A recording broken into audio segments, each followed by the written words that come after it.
Hello and welcome to the Stretching a Dollar for Entrepreneurs show. I am your host, Lisa Sims, and thank you for joining me on this early Monday morning. I hope you had a good weekend and you are looking forward to a great week. I know I am, and we have an exciting show for you today. And we are going to be discussing 5 ways to prepare for a disaster in your small business.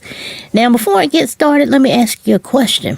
What would happen to your small business if a natural disaster such as a hurricane, tornado, fire, flood, any of those things impacted your business? What would happen?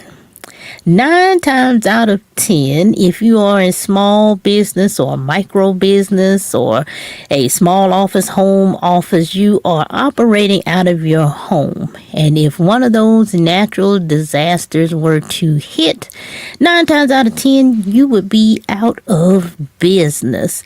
And so what I want to do today is to help you prepare in the event of a disaster. And I know a couple of weeks ago here in Georgia, we had tornadoes and it was pretty rough. And I know the city of Griffin was hit with tornadoes and the Hobby Lobby, the roof was torn off. I mean, homes were destroyed and it was just a sight. And so as small business owners, we operate out of our homes and we need to be prepared because we never know when a natural disaster is going to occur. And if we have not learned anything from the pandemic, one thing we must do is be prepared and be as prepared as we can. And so that's the purpose of today's show. I want us to get prepared so that our downtime is minimum in the event of a natural disaster. So before I go ahead and jump in, I just want to remind you that we are streaming live on Facebook as well as YouTube. Our handle is Stretching a Dollar, so you can catch us over there as well. And so I'm going to go ahead and jump into my first point. My first way that I want to share with you how to be prepared for a disaster in your small business is to go ahead and review your insurance coverage with your agent. Now, if you have not done this, I would highly encourage you to do so. Go ahead and start looking at your policy. Most times, small business owners, we think that our homeowners insurance will cover everything that we have in our homes, and sometimes that is not necessarily the case, particularly if we are operating our businesses out of our homes. So I would encourage you to get with your agent and see what is covered, because you don't want to have your expensive equipment not be able to be replaced. And so you want to just make sure everything that's in your home is covered.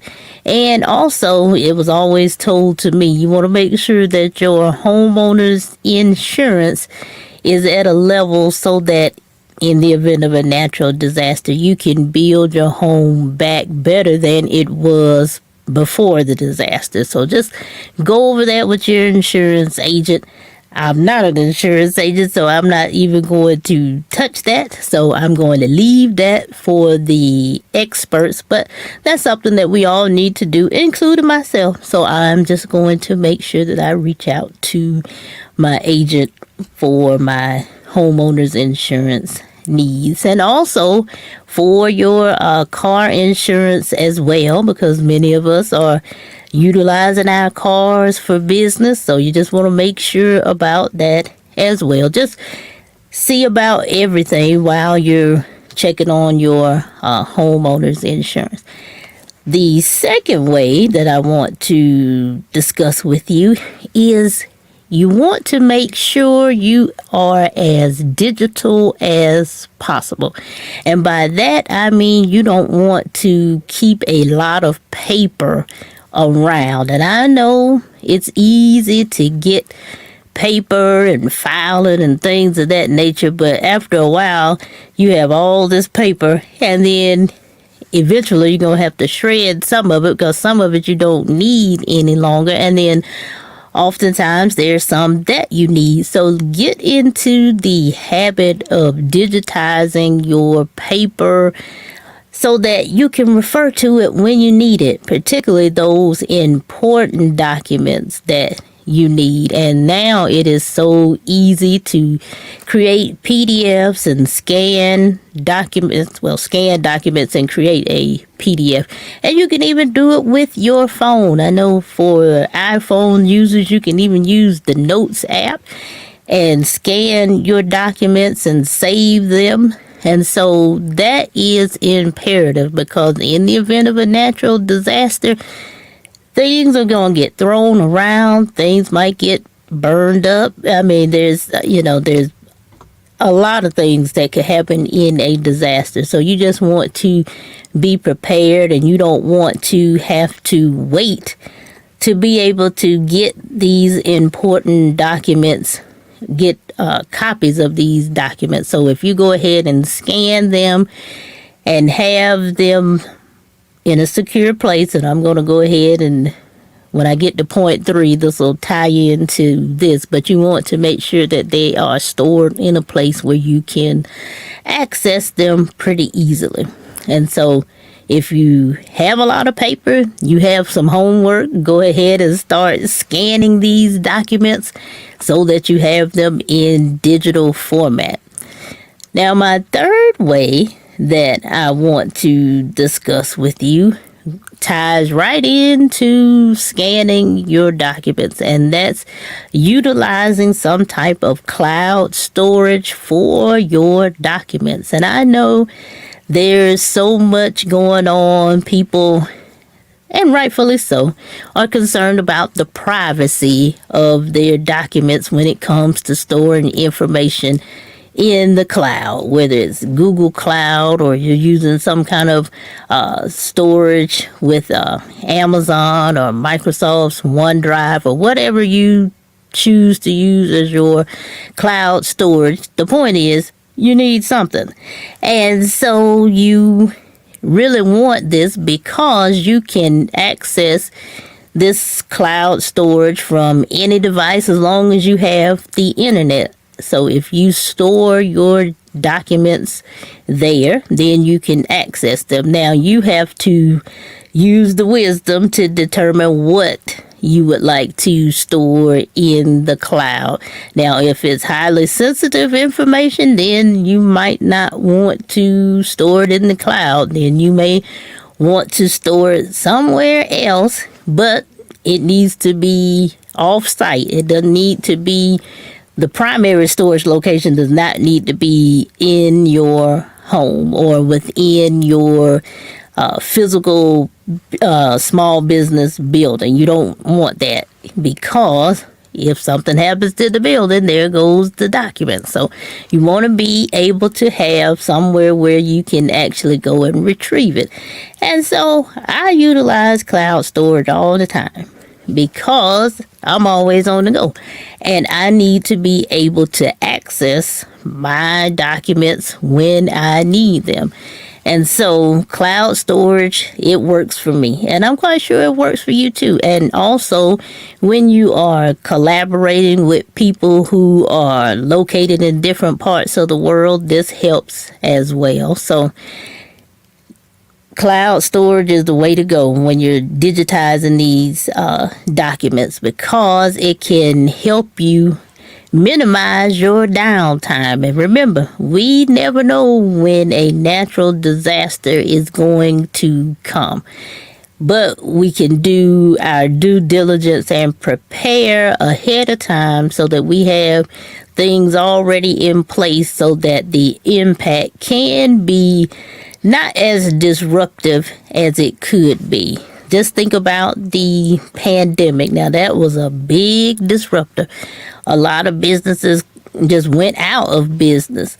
And it was not a way to really, well, kind of sort of, to prepare for that. I mean, those businesses that didn't have e-commerce in place prior to the pandemic, then, in this day and age, you got to have some kind of e-commerce, but I'm going to get off my soapbox on that. But, you just have to prepare for the disaster. And that's all I'm trying to get you to do, is just be prepared, because you never know when something devastating is going to happen. And being a small business, that's the last thing we want, is to be out of business when we just went in business. So that is what I want to leave with you with that about the cloud storage.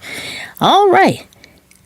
The fourth way that you can prepare for a disaster in your small business is to minimize the inventory that you have at your business. Now, I understand this might not be possible for a lot of businesses. Now, if you're a bakery or a restaurant or a clothing store or any of those that have physical products, then, this can be a little difficult. But if you're have different products, there's different products that you can kind of minimize the inventory that you have, and there's ways that you can do that. My point is, you want to have as minimum amount of inventory in your business as possible.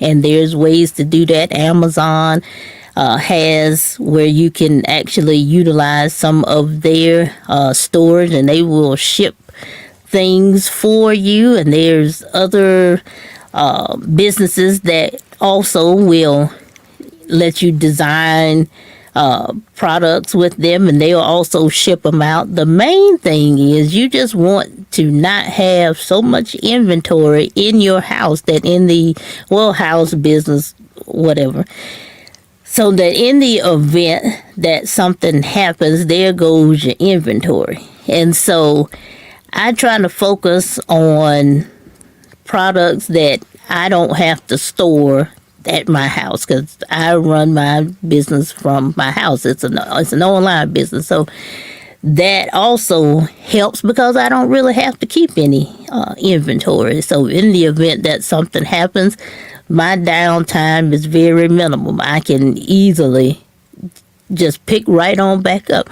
And that's what I want you to think about. Those inventory items that you have at your business, think about how you can minimize the impact of something happening to those products, and so that you can be able to get up and running quickly. And there's a lot of places that will store and ship for you. And so I want you to look into some of those, because it is important.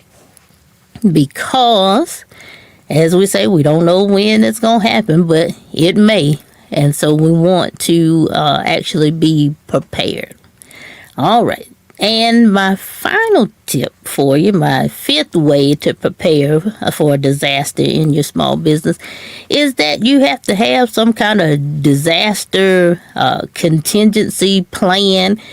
And you need to share that with whoever you operate your business with. It just does not need to rest with you. It needs to be shared with everyone in the business, so that everybody knows, okay, this is what we're going to do in the event of a disaster. And so everybody needs to be aware of it. And that helps in the day-to-day, because people are more aware of the different touch points in your business that could be impacted in the case of a disaster, and you can plan accordingly, because also we don't know everything and we can forget some things. And so the more people you don't want to have too many people involved, but you need to have the key people involved when you're preparing this disaster recovery plan so that everyone is on the same page and those key business areas are covered. And so with the disaster recovery plan, you can get back up and running quickly. Now, I'm going to go back to my third point. You want to make sure that the disaster recovery plan is stored in the cloud or somewhere where it can easily be accessed when you need it. So it may start out in a paper form, or may start out digital. Keep it digital.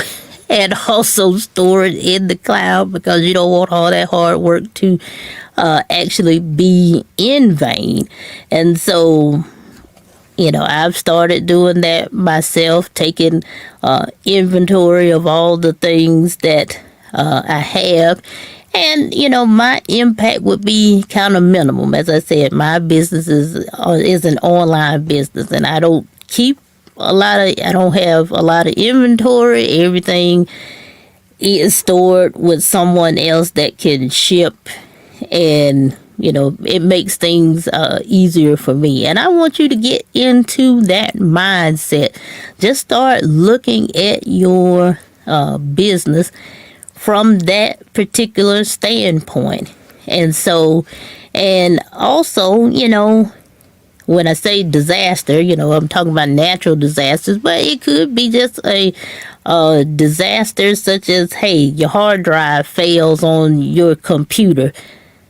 I hope you have backed it up. That's one of the things that we need to do on a daily basis, or at least a weekly basis, And so things of that nature are what we as small businesses need to be concerned with, because it can be detrimental.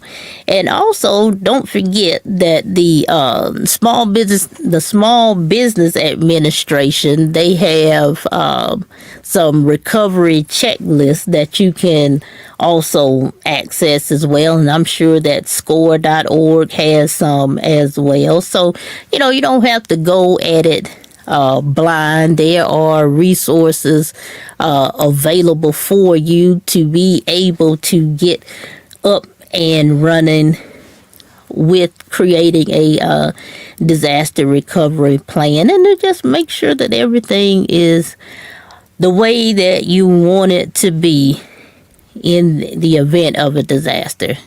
And I know, like I said, 2 weeks ago when we had all that severe weather, my mind really got to thinking, because, it's like I had no idea what was going to happen and everything. And so being a small business owner operating out of your home, you have to think about these things. I mean, we see different things going on in all parts of the world. California has their wildfires, and then they had the flooding that was going on. And so you just never know. Oh, and then I forgot they got earthquakes and everything. So whatever part of the world that you are in, you have some kind of natural disaster that you have to deal with. And let's be prepared, Don't fail to plan.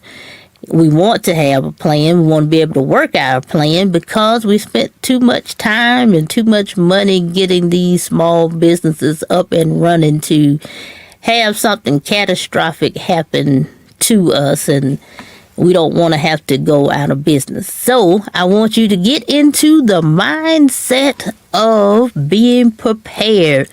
Be ready. If you are ready, you don't have to get ready. Well, if you stay ready, you don't have to get ready. And so that's what I want to leave you with today. And so hopefully some information that I have shared with you today helps you to really start thinking about disaster recovery and contingency planning. And if you don't have some of these, if you're not doing some of these already, then there's an opportunity for you to do so. because it is important and you never know when the unexpected is going to happen. So let's be prepared whenever that may be. And so I hope you have enjoyed today's show. I know I have. I thank you for tuning in on this early Monday morning for another episode of the Stretching a Dollar for Entrepreneurs show. Don't forget to follow us on our social media channels. You can follow us on YouTube and TikTok and Facebook as well. We're at Stretching a Dollar. And also, don't forget to follow us on Instagram. We are Stretching a Dollar Show. And then also, if you would like to be a guest on the Stretching a Dollar for Entrepreneurs show, head on over to our website, stretchingyourcash.com, and click on the Be My Guest link. And the only requirement that I have is that the topic that you would like to discuss needs to pertain to the theme of this show, which is Stretching a Dollar for Entrepreneurs, and you must be able to talk about it for at least 20 to 30 minutes. And so if you can do that, go ahead and fill out the form, and I will be in contact with you. And so with that, I look forward to being back with you in February, which is in a day or so. So it's like January just came in and now it's gone. But we have some exciting episodes coming for February, and I know you are going to enjoy them. I'm going to enjoy them as well. And so I hope you have a blessed week, and I hope that you are going to start planning, doing some of these disaster recovery type things before you need to do them. And so with that, I will talk to you on next Monday. Take care.